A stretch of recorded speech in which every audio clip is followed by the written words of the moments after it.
अस्सलाम वालेकुम स्टूडेंट्स, मेरा नाम डॉक्टर मोहम्मद इब्राहिम है। अ, और आज हमारा जो थर्ड लेक्चर है हार्मोन्स के चैप्टर के ऊपर, उसके अंदर हम लोग जो हार्मोन पढ़ेंगे वो है इंसुलिन। ठीक है। Insulin is a small protein. Insulin जो होती है वो स्मॉल प्रोटीन होती है। ठीक है, जो कि ब्लड ग्लूकोज लेवल्स को लो करती है। ठीक है, किस तरह से लो करती है? लाइक फॉर एग्जांपल, अगर ये वेसल है, वेसल के इर्द गिर्द क्या होते हैं? सेल्स होते हैं या टिश्यूज होते हैं। ठीक है, ये अगर फॉर एग्जांपल मैं डिफरेंट सेल्स बना रहा हूँ, ठीक है, ये यहाँ से ब्लड ब्लड वेसल जा रही है। ब्लड वेसल्स के अंदर ग्लूकोज है। ठीक है, ब्लड वेसल के अंदर क्या है? ग्लूकोज है। और जब हम खाना खाते हैं, हमें मतलब ग्लूकोज मिलता है। ठीक है, हम लोग रोटी खाते हैं, रोटी के अंदर स्टार्च होता है। स्टार्च जो होता है वो हाइड्रोलाइज होके, स्टार्च एक पॉलीसेकेराइड है, वो हाइड्रोलाइज होके, ठीक है, स्टार्च, ठीक है, एक पॉलीसेकेराइड है। ठीक है, वो हाइड्रोलाइज होके किसके अंदर कन्वर्ट होता है? ग्लूकोज के अंदर। ठीक है, अब ये जो ग्लूकोज है अ, हमारे ब्लड के अंदर होता है। ठीक है, और हमारे ब्लड ग्लूकोज लेवल्स जो होते हैं वो हाई हो जाते हैं। ठीक है, तो हमारी बॉडी जो है वो इंसुलिन एक हार्मोन होता है, उसे रिलीज करती है ब्लड के अंदर। ठीक है, इंसुलिन जो है वो जाके सेल्स के साथ बाइंड करता है। ठीक है, इस तरह से। और साथ ही इनके साथ में एक गेट ओपन, पहले गेट जो होता है वो क्लोज होता है। ठीक है, पहले गेट क्या होता है? ये क्लोज होता है। फिर उसके बाद ये गेट जो है वो ओपन हो जाता है। ठीक है, गेट ओपन हो जाता है, मैं इस तरह से कहता हूँ जी ये गेट ओपन हो गया, और अब ग्लूकोज जो है वो सेल के अंदर एंटर कर सकते हैं। इस तरह से डिफरेंट सेल्स के अंदर ग्लूकोज एंटर करता है। ठीक है, और ब्लड शुगर लेवल्स जो होते हैं वो लो हो जाते हैं। यानी कि ब्लड ग्लूकोज लेवल जो है वो क्या हो जाते हैं? लो हो जाते हैं, और सारा का सारा ग्लूकोज जो है सेल्स के अंदर जाता है। सेल्स के अंदर हमें एटीपी प्रोड्यूस करके देता है या एनर्जी प्रोड्यूस करके देता है। ठीक है, नॉर्मल मैकेनिज्म के थ्रू। ठीक है, तो हार्मोन ये कौन सिक्रिएट करता है? पैंक्रियाज के अंदर। पैंक्रियाज हमारे ऑर्गन होते हैं, डाइजेस्टिव सिस्टम के एक्सेसरी ऑर्गन्स हैं।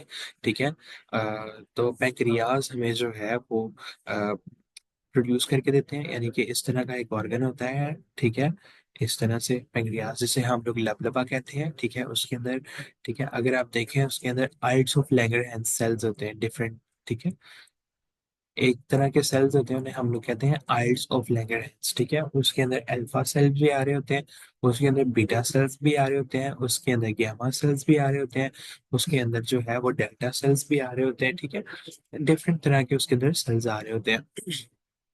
ठीक है, तो ये जो सेल्स हैं, अल्फा सेल्स जो है वो, उनका काम डिफरेंट है, गामा सेल्स का काम डिफरेंट है, बीटा सेल्स का काम डिफरेंट है। इसके अंदर से जो बीटा सेल्स होंगे, ठीक है, पैंक्रियास के अंदर एक तरह के सेल्स होते हैं, उन्हें हम लोग कहते हैं आइल्स ऑफ लैंगरहैंस सेल्स। उनके अंदर भी, उनकी भी सब टाइप्स हैं। ठीक है, काफी सारी, अल्फा बीटा गामा डेल्टा, इस तरह से। ठीक है, अल्फा जैसे ये ग्लूकागोन रिलीज करेगा। ठीक है, बीटा जो है ना, वो बीटा सेल्स जो है वो इंसुलिन रिलीज करेंगे। बीटा सेल्स क्या रिलीज करेंगे? इंसुलिन रिलीज करेंगे, जिनका जो हम लोग पढ़े हैं। ठीक है, अच्छा जी, इसकी केमिकल नेचर ये है कि ये प्रोटीनेशियस होता है। ठीक है, और ये 51 अमाइनो एसिड से मिलके बनता है। ठीक है, कितने अमाइनो एसिड से मिलके बनता है? 51 अमाइनो एसिड से मिलके बनता है जी। नेक्स्ट है effects of the insulin on the human body, on carbohydrate metabolism. ठीक है, it increases the entry of the glucose into the cell. ठीक है, ये सेल के अंदर ग्लूकोज की एंट्री कर पाता है। ठीक है, by the process of the facilitated diffusion. ये कौन सा प्रोसेस को एक्टिवेट करता है? Facilitated diffusion. डिफ्यूजन होता है लाइक, एक तो होता है डिफ्यूजन। ठीक है, डिफ्यूजन से मुराद ये है कि फॉर एग्जांपल अगर ये एक मेम्ब्रेन है, ठीक है, इस तरह से, ठीक है, from an area of higher concentration, इधर मॉलिक्यूल्स की कंसंट्रेशन थी हाई। ठीक है, इधर मॉलिक्यूल की कंसंट्रेशन थी लो। ठीक है, इधर मॉलिक्यूल की कंसंट्रेशन थी लो। ठीक है, इधर लो थी। मॉलिक्यूल्स का from an area of higher concentration to an area of lower concentration across the membrane, में कह देता हूँ चले, मेम्ब्रेन के अक्रॉस ना भी कहें।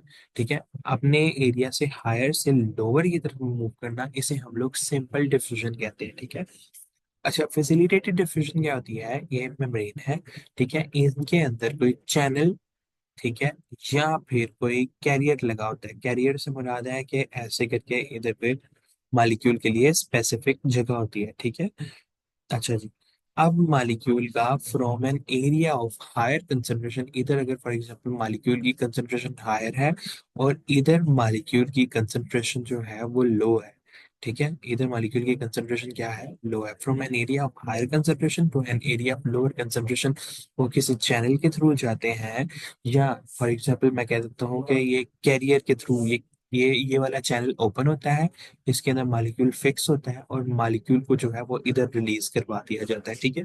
तो इसको हम लोग ये कैरियर कहते हैं, और ठीक है, और ये जो है वो चैनल होता है, ठीक है।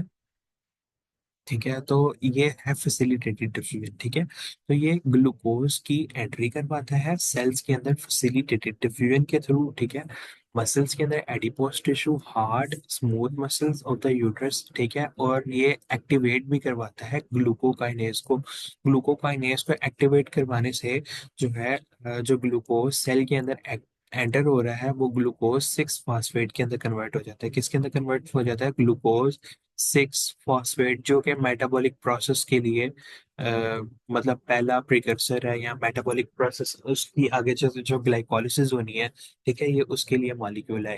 ये जो ग्लूकोज एंटर हुआ है इसकी आगे ग्लाइकोलिसिस मतलब ब्रेक डाउन ऑफ ग्लूकोज होनी है, ताकि हम लोग उससे एनर्जी हासिल कर सके। तो ये उसको उसका जो पहला स्टेप है उसके लिए जो मॉलिक्यूल रिक्वायर्ड है ये उसको उसके अंदर कन्वर्ट करता है, ठीक है। तो ये ग्लूकोकाइनेज जो है एंजाइम है, ये उसको भी एक्टिवेट करता है, ठीक है।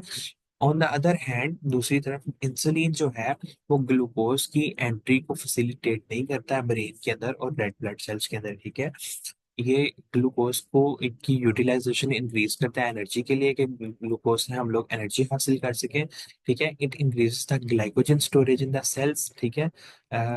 जो लिवर के सेल्स हैं या मसल सेल्स हैं वहां पे ग्लाइकोजन को स्टोर करवाता है, ग्लूकोज को एक फॉर्म के अंदर कन्वर्ट करता है जिसको हम लोग कहते हैं ग्लाइकोजन, ठीक है। ग्लाइकोजन, ठीक है, ये स्टोरेज वाली फॉर्म होती है जब हम लोग मतलब एकदम से कोई हैवी काम करते हैं, कोई लाइक हम लोग दौड़ना शुरू करते हैं, उस टाइम उसी टाइम जो हमें फैट की लिपोलाइसिस नहीं होती है, ठीक है, उस टाइम जो हमें इंस्टेंटली एनर्जी प्रोवाइड करता है वो ग्लाइकोजन प्रोवाइड करता है, जो कि मसल्स के ऊपर स्टोर होता है या लिवर के अंदर स्टोर होता है, ठीक है। उसके बाद थर्ड नंबर के ऊपर हमारे पास आता है, it increases the conversion of fat glucose into the fat stored in the adipose tissue, ठीक है।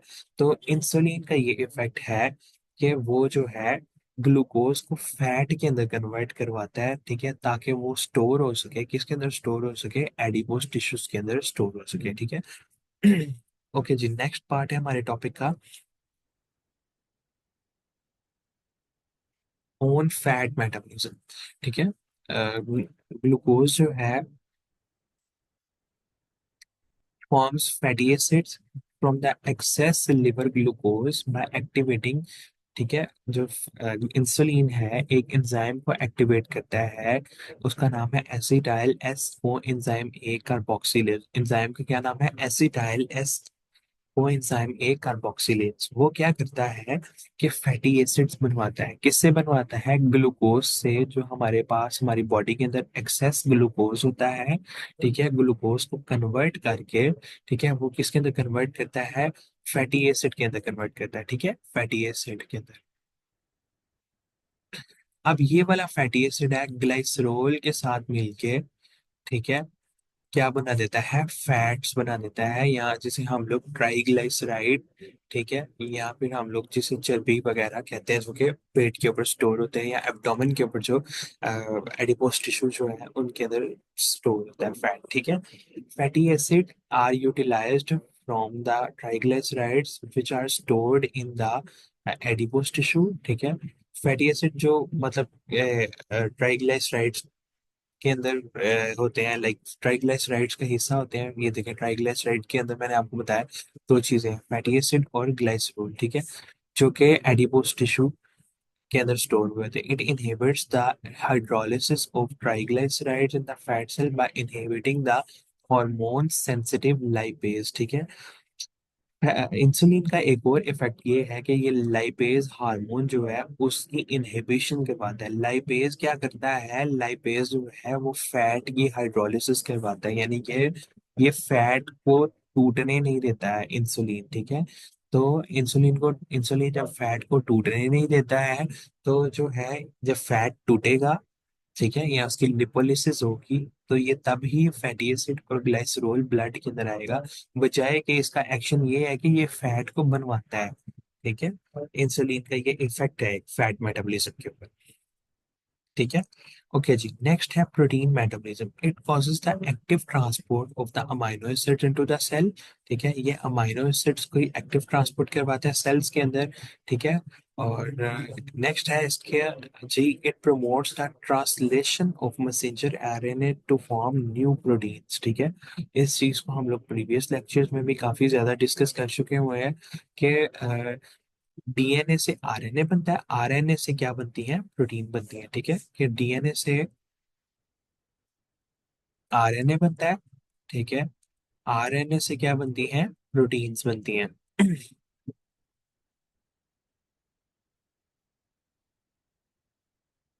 अब राइबोसोम है, ये राइबोसोम है, ये राइबोसोम है, ठीक है।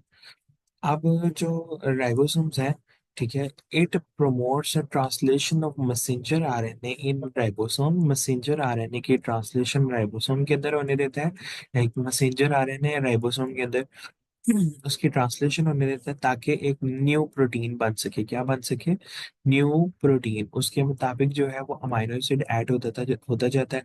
और ये इस तरह से जो भी कोडिंग हो रही होती है, जो भी कोडिंग मैसेंजर आरएनए के ऊपर लिखी होती है, उसके मुताबिक नया एक अमाइनो एसिड ऐड होता जाता है, होता जाता है, होता जाता है, ठीक है। और जो है वो नई प्रोटीन बनती जाती है, ठीक है। ये it promotes the transcription of DNA in nucleus. जो ये आई नहीं आता यहाँ पे क्लास, अच्छा जी, transcription of DNA in nucleus to form messenger RNA, ठीक है। इस प्रोसेस को हम लोग, ठीक है, ट्रांसक्रिप्शन कहते हैं, ट्रांसक्रिप्शन, ठीक है। डीएनए से आरएनए के बनने को प्रोसेस को हम लोग ट्रांसक्रिप्शन कहते हैं।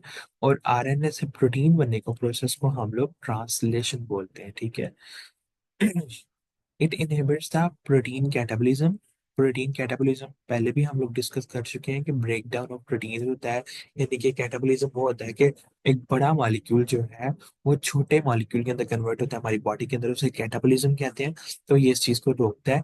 ये ग्लूकोनियोजेनेसिस को भी रोकता है। अमाइनो एसिड से ग्लूकोनियोजेनेसिस होता है production of carbohydrates from non carbohydrate source, ठीक है।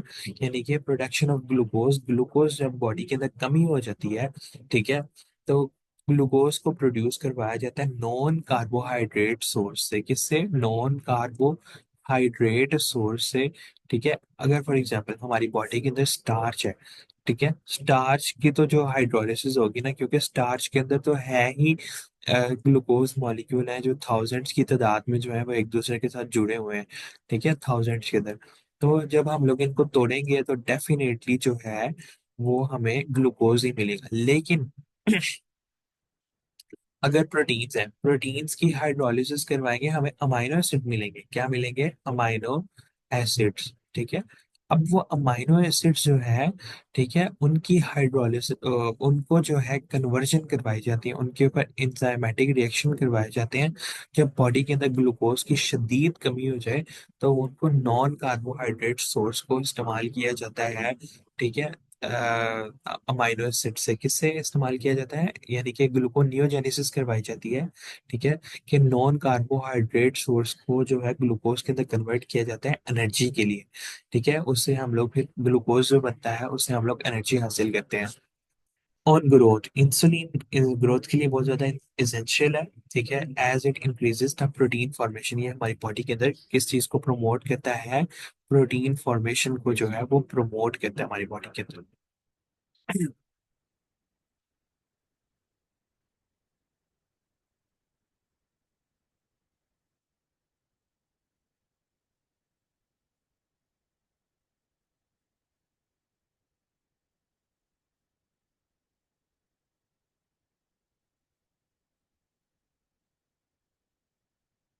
उसके बाद हम लोग पढ़ते हैं क्लास इसका नेक्स्ट हार्मोन है, ठीक है। नेक्स्ट हार्मोन जो है वो टेस्टोस्टेरॉन है।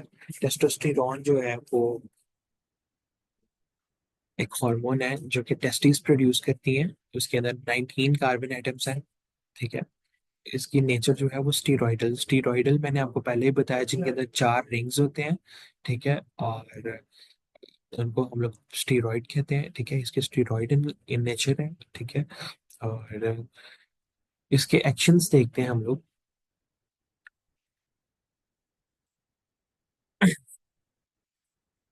जी, ड्यूरिंग द इंट्रायूट्राइन लाइफ, ठीक है, जब इंसान जो होता है वो यूट्रस के अंदर होता है, टेस्टोस्टेरोन जो है वो जेनिटल रिच से, यानी कि जब इंसान जो है वो बिल्कुल कुछ सेंटीमीटर्स का होता है इस तरह से, ठीक है। और ऐसे करके उसकी बॉडी होती है, ठीक है, ऐसे करके, ठीक है, इस तरह से इंसान की बॉडी होती है, ठीक है। तो एक यहाँ पे एक पार्ट होता है, उसे हम लोग कहते हैं जेनिटल रिज, ठीक है, इधर करके, ठीक है, उसको हम लोग कहते हैं genital ridge.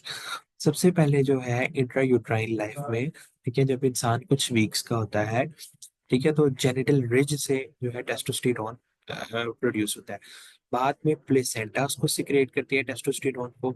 At this stage causes the development of the male sex organs including the पीनस, ठीक है। इस स्टेज के ऊपर जो मेल के डिफरेंट ऑर्गन्स, जो सेक्सुअल ऑर्गन्स होते हैं, ठीक है, जैसे कि पीनस, ठीक है, स्क्रोटम, ठीक है, या प्रोस्टेट ग्लैंड, सेमिनल वेसिकल, ठीक है, ये डिफरेंट जो है ऑर्गन्स प्रोड्यूस होते हैं। मेल जेनिटल डक्ट, ठीक है, ऐसी डक्ट जो कि स्पर्म्स को कैरी करके लेके जा रही होती है टेस्टिस से जो है towards the outside of the body, ठीक है। तो ये हार्मोन जो है also causes the descent of the testis, ठीक है। डिसेंट हम लोग कहते हैं किसी चीज का लटकना या हैंगिंग होना, ठीक है। तो टेस्टिस जो होते हैं वो हैंगिंग होते हैं, ठीक है। तो इसी हार्मोन की वजह से, ठीक है, डिसेंट, ठीक है, during last 2 month of the pregnancy के लास्ट 2 मंथ के अंदर ये इफेक्ट होता है, ठीक है। And suppresses the formation of the female genital organ, ये और फीमेल जेनिटल ऑर्गन्स को की फॉर्मेशन को सुप्रेस करता है।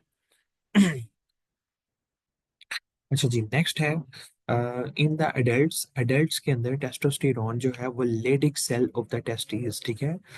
जो टेस्टिस होते हैं उनके अंदर लेडिक सेल्स होते हैं। लेडिक सेल्स की लाइक कुछ टाइप्स होती हैं, जैसे कि सिटोली सेल्स होते हैं और जर्म सेल्स होते हैं। लेडिक सेल्स जो है वो स्पर्म के अंदर कन्वर्ट होते हैं, ठीक है। यानी कि अगर वेसल है कोई इस तरह से, ठीक है, उसके इर्द गिर्द जो है सिटोली सेल्स होते हैं, ठीक है। वो जो है आगे स्पर्म्स के अंदर जो है वो शिफ्ट होते हैं, ठीक है। तो मतलब इनकी इनकी कन्वर्जन होती है, कोई म्योसिस वगैरह इनकी होती है, ठीक है, जिसके अंदर ये स्पर्म्स के अंदर कन्वर्ट होते हैं, ठीक है। अच्छा जी, तो टेस्टोस्टेरोन जो है वो लेडिक सेल सिक्रेट करते हैं, ठीक है। और this hormone causes the enlargement of the male sexual organ, ठीक है। मेल सेक्सुअल ऑर्गन्स जो होते हैं, जैसे कि टेस्टिस का साइज जो है वो थोड़ा सा इंक्रीज होता है, ठीक है। या दूसरा जो मेल ऑर्गन होता है, ठीक है, उसकी एनलार्जमेंट होती है, ठीक है। It acts on the different male sex organs including the spermatogenesis and maintaining the motility and fertilising power of sperm, ठीक है। तो ये जो है स्पर्मेटोजेनेसिस को बढ़ाता है, मोटिलिटी ऑफ द स्पर्म और fertilising power of the sperm, ठीक है। ये स्पर्म जो है, अगर टेस्टोस्टेरोन प्रॉपर ना हो तो स्पर्म की जो है वो प्रोडक्शन नॉर्मल नहीं होती है, ठीक है, जिसके नतीजे में स्पर्म जो है वो डबल हेडेड या इस तरह से मोटाइल नहीं होते हैं, ठीक है, डेड होते हैं, 40-50% मोटाइल डेड होते हैं, ठीक है। इस तरह से स्पर्म्स जो है वो एक्टिव नहीं होते। स्पर्म मस्ट बी एक्टिव, ठीक है, क्योंकि उसने फीमेल बॉडी के अंदर स्विम करके जो फेलोपियन ट्यूब तक जाना होता है और वहां पर फर्टिलाइजेशन परफॉर्म होती है, ठीक है। तो अगर स्पर्म जो है वो मोटाइल और एक्टिव नहीं होंगे तो डेफिनेटली फर्टिलाइजेशन का प्रोसेस नहीं प्रॉपर हो पाएगा, ठीक है। Effect on the male secondary sexual characteristics, I think so के लिए इसको नेक्स्ट लेक्चर के लिए रख लेते हैं, ठीक है। और यहाँ से नेक्स्ट लेक्चर को जो है कंटिन्यू करेंगे। थैंक यू सो मच, शुक्रिया, अल्लाह हाफिज।